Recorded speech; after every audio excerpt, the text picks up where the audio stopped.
صلح حدیبیہ تک مسلمان رسول کریم صلی اللہ علیہ وآلہ وسلم کی قیادت میں چھوٹے بڑے 28 معرکے لڑ چکے اور فتح اور نصرت کی دھاک بٹھا چکے تھے۔ مسلمان عمرہ کر کے چلے گئے، 2 مہینے گزر گئے۔ ان 2 مہینوں میں خالد پر خاموشی طاری رہی، لیکن اس خاموشی میں ایک طوفان اور ایک انقلاب پرورش پا رہا تھا۔ خالد نے مذہب میں کبھی بھی دلچسپی نہیں لی تھی، اسے نہ کبھی اپنے بتوں کا خیال آیا تھا، نہ کبھی اس نے رسول کریم صلی اللہ علیہ وآلہ وسلم کی رسالت کو سمجھنے کی کوشش کی تھی، مگر اب از خود اس کا دھیان مذہب کی طرف چلا گیا اور وہ اس سوچ میں کھو گیا کہ مذہب کون سا سچا ہے اور انسان کی زندگی میں مذہب کی اہمیت اور ضرورت کیا ہے۔ اکرمہ، ایک روز خالد نے اپنے ساتھی سالار سے، جو اس کا بھتیجا بھی تھا، کہا، میں نے فیصلہ کر لیا ہے، میں سمجھ گیا ہوں۔ کیا سمجھ گئے ہو خالد؟ اکرمہ نے پوچھا۔ محمد صلی اللہ علیہ وآلہ وسلم جادوگر نہیں، خالد نے کہا، اور محمد صلی اللہ علیہ وآلہ وسلم شاعر بھی نہیں۔ میں نے محمد صلی اللہ علیہ وآلہ وسلم کو اپنا دشمن سمجھنا چھوڑ دیا ہے اور میں نے محمد صلی اللہ علیہ وآلہ وسلم کو خدا کا رسول تسلیم کر لیا ہے۔ حبل اور عزا کی قسم، تم مذاق کر رہے ہو؟ اکرمہ نے کہا، کوئی نہیں مانے گا کہ ولید کا بیٹا مذہب چھوڑ رہا ہے۔ ولید کا بیٹا اپنا مذہب چھوڑ چکا ہے، خالد نے کہا۔ کیا تم بھول گئے ہو کہ محمد صلی اللہ علیہ وآلہ وسلم ہمارے کتنے آدمیوں کو قتل کرا چکا ہے؟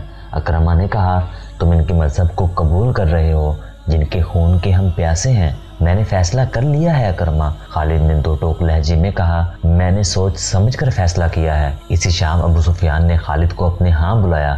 اکرمہ بھی وہاں موجود تھا۔ کیا تم بھی محمد صلی اللہ علیہ وآلہ وسلم کی باتوں میں آ گئے ہو؟ ابو سفیان نے اس سے پوچھا۔ تم نے ٹھیک سنا ہے ابو سفیان، خالد نے کہا، محمد صلی اللہ علیہ وآلہ وسلم کی بات ہی کچھ ایسی ہے۔ مشہور مورخ نے لکھا ہے کہ ابو سفیان قبیلے کا سردار تھا، اس نے خالد کا فیصلہ بدلنے کے لیے اسے قتل کی دھمکی دی۔ خالد اس دھمکی پر مسکرا دیا، مگر اکرمہ برداشت نہ کر سکا، حالانکہ وہ خود خالد کے اس فیصلے کے خلاف تھا۔ ابو سفیان، اکرمہ نے کہا، میں تمہیں اپنے قبیلے کا سردار مانتا ہوں، لیکن خالد کو جو تم نے دھمکی دی ہے وہ میں برداشت نہیں کر سکتا۔ تم خالد کو اپنا مذہب بدلنے سے نہیں روک سکتے۔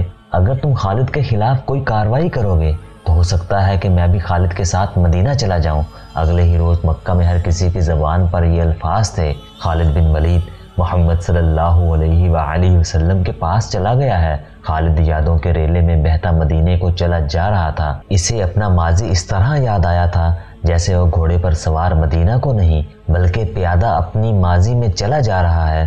اسے مدینہ کے اونچے مکانوں کی منڈیریں نظر آنے لگی تھیں۔ خالد، اسے کسی نے پکارا، لیکن اسے گزرے ہوئے وقت کی آواز سمجھ کر اس نے نظر انداز کر دیا۔ اسے گھوڑوں کے ٹاپ سنائی دیے، تب اس نے دیکھا اسے 2 گھوڑے اپنی طرف آتے دکھائی دیے۔ وہ رک گیا، گھوڑے اس کے قریب آ کر رک گئے۔ ایک سوار اس کے قبیلے کے مشہور جنگجو عمرو بن عاص تھا اور دوسرے عثمان بن طلحہ، دونوں نے ابھی اسلام قبول نہیں کیا تھا۔ کیا تم دونوں مجھے واپس مکہ لے جانے کے لیے آئے ہو؟ خالد نے ان سے پوچھا۔ تم جا کہاں رہے ہو؟ عمرو بن عاص نے پوچھا۔ اور تم دونوں کہاں جا رہے ہو؟ خالد نے پوچھا۔ خدا کی قسم، ہم تمہیں بتائیں گے تو تم خوش نہیں ہوگے۔ عثمان بن طلحہ نے کہا، ہم مدینہ جا رہے ہیں۔ بات پوری کرو عثمان، عمرو بن عاص نے کہا۔ خالد، ہم محمد صلی اللہ علیہ وآلہ وسلم کا مذہب قبول کرنے جا رہے ہیں۔ ہم نے محمد صلی اللہ علیہ وآلہ وسلم کو خدا کا سچا نبی مان لیا ہے، پھر ہم ایک ہی منزل کے مسافر ہیں۔ خالد نے کہا، آؤ اکٹھے چلیں۔ وہ مئی کا ایک دن تھا جب تاریخ اسلام کے 2 عظیم جرنیل خالد بن ولید رضی اللہ عنہ اور عمرو بن عاص رضی اللہ عنہ مدینہ میں داخل ہوئے۔ ان کے ساتھ عثمان رضی اللہ عنہ بھی تھے۔ تینوں رسول کریم صلی اللہ علیہ وآلہ وسلم کے حضور پہنچے۔ سب سے پہلے خالد بن ولید رضی اللہ عنہ اندر گئے، ان کے پیچھے عمرو بن عاص اور عثمان بن طلحہ گئے۔ تینوں نے قبول اسلام کی خواہش ظاہر کی۔ رسول اللہ صلی اللہ علیہ وآلہ وسلم اٹھ کھڑے ہوئے اور تینوں کو باری باری گلے لگایا۔ شہیدوں کو دل سے اتار دیں، ذہن سے ان کا نام و نشان مٹا دیں، ان کی یادوں کو شراب میں ڈبو دیں۔ اس زمین پر جو خدا نے ہمیں شہیدوں کے صدقے عطا کی ہے، بادشاہ بن کر گردن اکڑا لیں اور کہیں کہ میں ہوں اس زمین کا شہنشاہ۔ شہیدوں کے نام پر مٹی ڈال دیں، کسی شہید کی کہیں قبر نظر آئے تو اسے زمین سے ملا دیں، مگر زندگی کے ہر موڑ اور ہر دوراہے پر آپ کو شہید کھڑے نظر آئیں گے۔ آپ کے ذہن کے کسی گوشے سے شہید اٹھیں گے اور شراب اور شہنشاہیت کا نشہ اتار دیں گے۔ جس نے تخت و تاج کے نشے میں شہیدوں سے بے وفائی کی، وہ شاہ سے گدھا اور ذلیل و خوار ہوا، کیونکہ اس نے قرآن کے اس فرمان کی حکم عدولی کی کہ شہید زندہ ہیں۔ انہیں مردہ مت کہو۔ عرب کے ملک اردن میں گمنام سا ایک مقام ہے جس کا نام موتا ہے۔ اس کے قریب سے گزر جانے والوں کو بھی شاید پتہ نہ چلتا ہوگا کہ وہاں ایک بستی ہے۔ اس کی حیثیت چھوٹے سے ایک گاؤں سے بڑھ کر اور کچھ بھی نہیں، لیکن شہیدوں نے اردن کے بادشاہ کو اپنی موجودگی کا اور اپنی زندگی کا جو انہیں اللہ تعالیٰ نے عطا کیا ہے احساس دلا دیا ہے۔ وہ جس معرکے میں شہید ہوئے تھے وہ 13.5 صدیاں پہلے اس مقام پر لڑا گیا تھا۔ پھر یہ مقام گزرتے زمانے کی اڑتی ریت میں دبتا چلا گیا۔ کچھ عرصے سے موتا کے رہنے والے ایک عجیب صورتحال سے دوچار ہونے لگے۔